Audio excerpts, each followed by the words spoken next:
जय दादी की भाव भक्ति भावना चैनल में आपका स्वागत है। आज इस वीडियो में दादी जी के विवाह और तंधन जी का जीवन परिचय दिया जाएगा।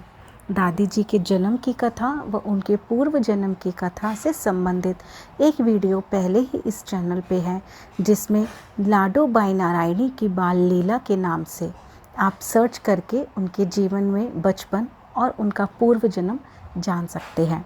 उसी श्रृंखला में आज हम बात करेंगे दादी जी के विवाह और तंधन जी का जीवन परिचय।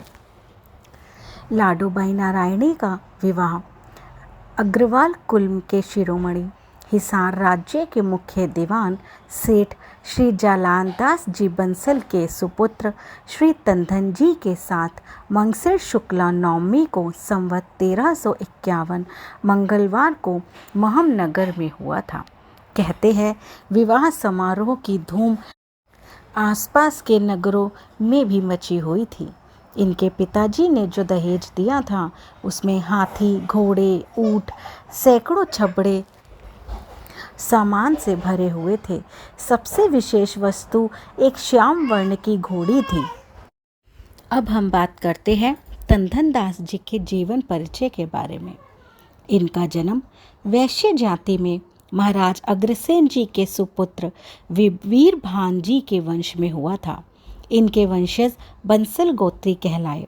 उसी बंसल गोत्र में सेठ जी श्री जालान दास जी के श्री तंधन दास जी ने जन्म लिया। इनके एक छोटे भाई का नाम कमल राम था। उस समय हिसार का नवाबी राज्य आजकल के हरियाणा प्रदेश से बड़ा था।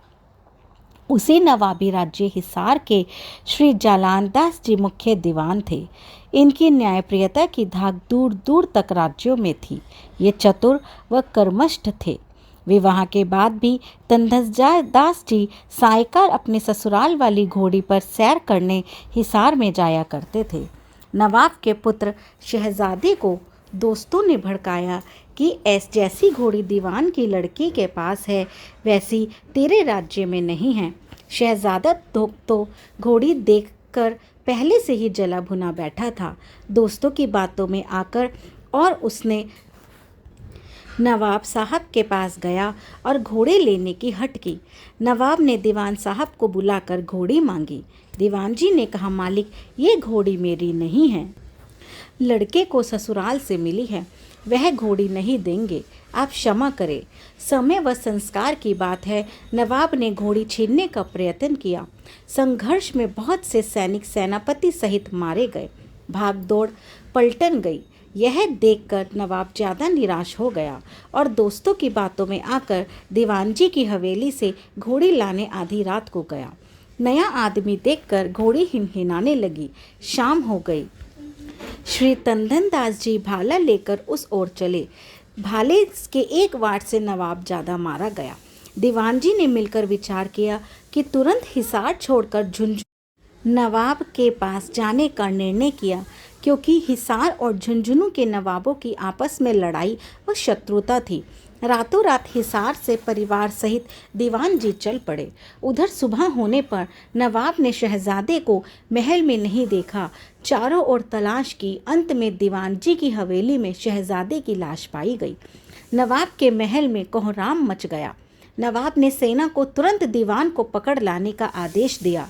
सेना चारों ओर चल पड़ी। उत्तर की ओर जाने वाली सेना ने लुहारू के पास दीवान जी को जाते हुए देखा, लेकिन तब तक दीवान सब परिवार झुंझुनू राज्य की सीमा में प्रवेश कर चुके थे। हिसारी सेना की ताकत झुंझुनू सेना से टक्कर लेने की नहीं थी। सेना निराश होकर हिसार लौट आई। नवाब सब सुनकर सिर पीटता रह गया।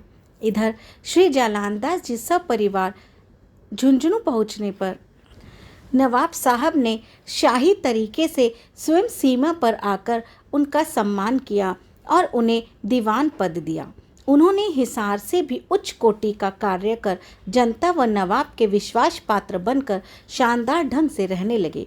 राज्य भर में दीवान साहब की न्यायप्रियता व शासन की धूम मच गई। अब हम श्री रानी सती दादी जी के मुकलावे की बात करते हैं।